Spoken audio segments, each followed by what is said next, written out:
សម្រាប់លេខកូដអ្នកណែនាំគឺខ្ញុំបានដាក់នៅលើអេក្រង់នៃវីដេអូមួយនេះហើយសម្រាប់បងប្អូនដែលមិនទាន់មានលេខកូដអ្នកណែនាំទេបងប្អូនទាំងអស់គ្នាអាចជួយបាទបំពេញនៅលេខកូដរបស់ខ្ញុំម្នាក់មួយផងបាទ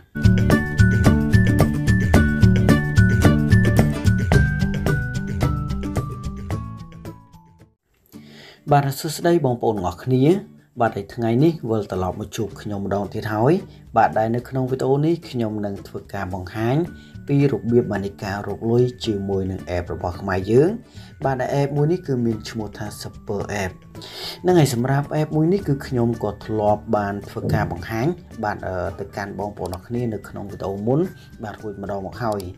បាទដោយសារតែកំឡុងពេលនេះសម្រាប់ app មួយនេះគឺនៅតែដំណើរការបានធម្មតាគឺមានន័យថាយើងនៅតែអាចរកលុយបានដោយគ្រាន់តែធ្វើការណែនាំទៅកាន់សមាជិក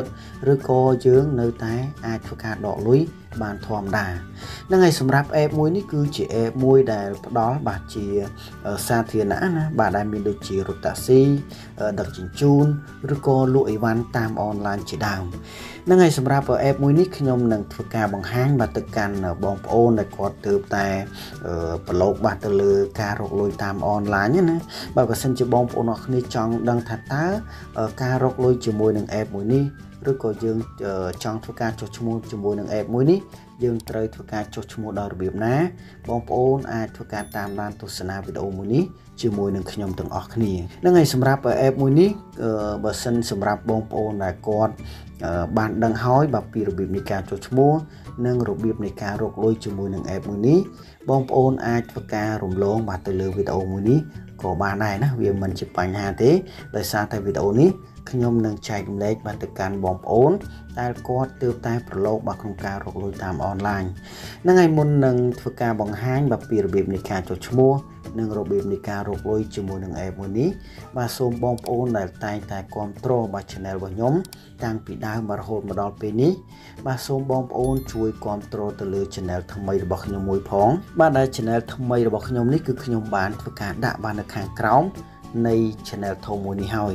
សម្រាប់ channel ថ្មីនេះគឺខ្ញុំនឹងធ្វើការបង្ហាញបាននៅកន្លឹះនៃចំណេះដឹងផ្សេងជាច្រើនទៀតនៅថ្ងៃតទៅមុខអញ្ចឹងបើសិនជាបងប្អូនអរគ្នាចង់ដឹងថាតើ channel មួយនេះ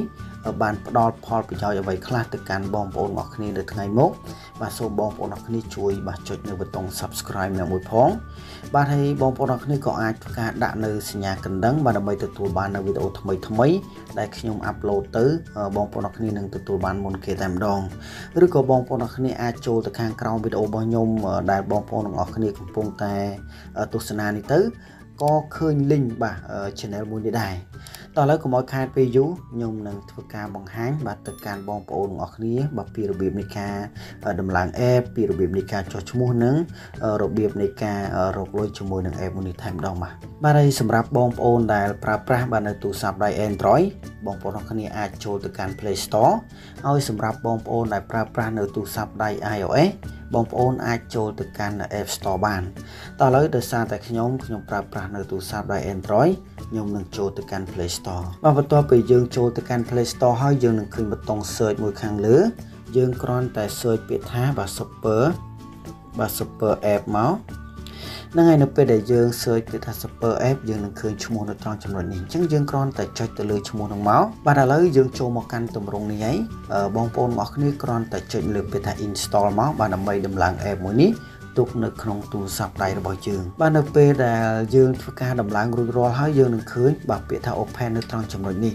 អញ្ចឹងយើងគ្រាន់តែចុចនៅលើពាក្យថា open ហ្នឹងមកបាទនៅពេលដែលយើងចុចទៅលើពាក្យថា open ហើយយើងនឹងឃើញទម្រង់បែបនេះបាទយើងគ្រាន់តែចុចនៅលើពាក្យថា allow ណាបាទហើយសម្រាប់ app មួយនេះការចុចឈ្មោះគឺមានតែមួយទម្រង់តែប៉ុណ្ណោះបាទគឺយើងប្រើនៅលេខទូរស័ព្ទដៃតែម្ដងហើយនៅត្រង់ចំណុចនេះគឺយើងអាចធ្វើការជ្រើសរើសនៅភាសាបានបាទប៉ុន្តែ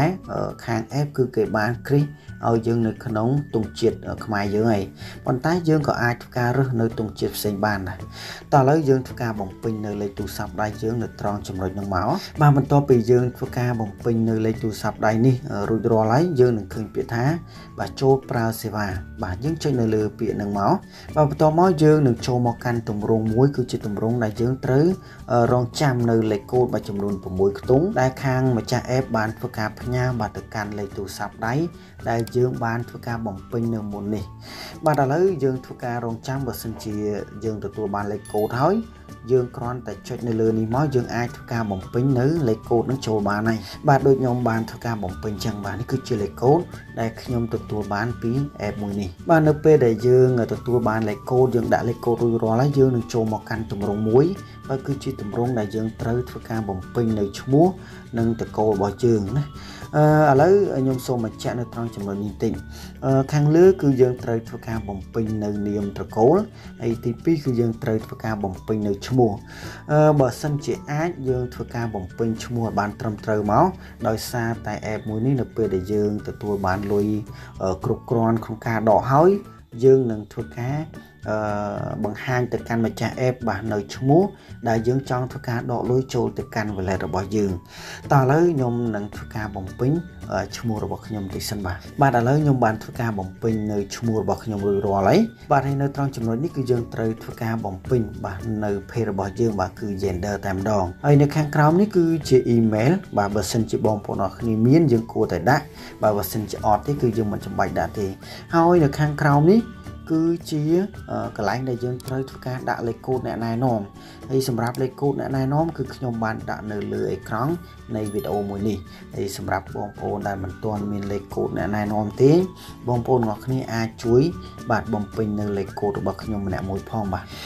បន្ទាប់ពីយើងធ្វើការបំពេញឈ្មោះបាទpage និងលេខកូដអ្នកណែនាំរួចរាល់ហើយយើងគ្រាន់តែចុចនៅលើពាក្យថាបាទ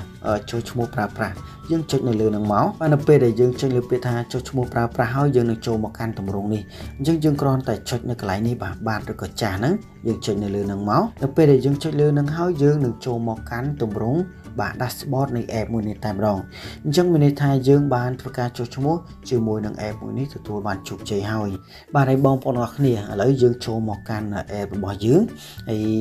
ការរកលុយបងប្អូនអរគ្នាប្រហែលជាបានដឹងហើយបាទបច្ចុប្បន្ននេះការរកលុយតាមអនឡាញគឺមានការរីកដុះដាលច្រើនមែនទែនហើយការរកលុយដោយការរីកដុះដាលនេះបើសិនជាបងប្អូនអរគ្នាមិនយល់ពីគោលការណ៍របស់ app ឬក៏បងប្អូនអរគ្នាមិនយល់បាទពីការរកលុយតាមអនឡាញទេអញ្ចឹងបងប្អូនអរគ្នានឹងមិនទទួលបានផលពីការរកលុយតាមពពួក app ទាំងអស់នេះបានឡើយមិនថា app របស់ខ្មែរឬក៏ app របស់បរទេសទេគឺជាទម្រង់នៃការណែនាំមិត្តភ័ក្តិតែមួយតើឥឡូវសម្រាប់ការមើលនៅចំនួនទឹកប្រាក់ណាបាទគឺយើងចូលមកកន្លែងនេះបាទគឺកាបូបលុយហ្នឹងណាដោយសារតែនេះជាការបង្ហាញអញ្ចឹងហើយគឺมันមានលុយនៅក្នុង app មួយនេះទេប៉ុន្តែខ្ញុំនឹងមានលុយនៅក្នុង app មួយទៀតបាទខ្ញុំនឹងធ្វើការបង្ហាញទីសិនបាទនេះបងប្អូនអរគ្នាបាទនេះគឺជាចំនួនលុយដែលខ្ញុំទទួលបានបាទគឺ 24,800 អញ្ចឹងនេះគឺជាចំនួនលុយដែលខ្ញុំបានធ្វើការណែនាំទៅកាន់សមាជិកបាទហើយមូលហេតុដោយសារតែ app នីមួយៗតែងតែឲ្យបងប្អូនអរគ្នាបាទធ្វើការណែនាំទៅកាន់សមាជិកបាទគឺដោយសារតែ app មួយហ្នឹងគឺគេចង់បាទផ្សព្វផ្សាយទៅលើ app របស់គេឲ្យមានអ្នកដែលស្គាល់ច្រើនអញ្ចឹងដូចខ្ញុំបាននិយាយចឹងមិនថា app មួយណាដូច app មួយណាទេណាតែងតែមានការណែនាំទៅកាន់សមាជិកប៉ុន្តែវិធីដែលយើងអាចធ្វើការណែនាំទៅកាន់សមាជិកគឺមានច្រើនណាស់ហើយខ្ញុំនឹងធ្វើការបង្ហាញបាទនៅក្នុងវីដេអូក្រោយថាតើនៅពេលដែលបងប្អូនអរគ្នាចាប់ផ្ដើមក្នុងការរកលុយតាមអនឡាញហ្នឹងបងប្អូនអរគ្នាត្រូវធ្វើអ្វីខ្លះណាប៉ុន្តែនៅក្នុងវីដេអូនេះខ្ញុំមិន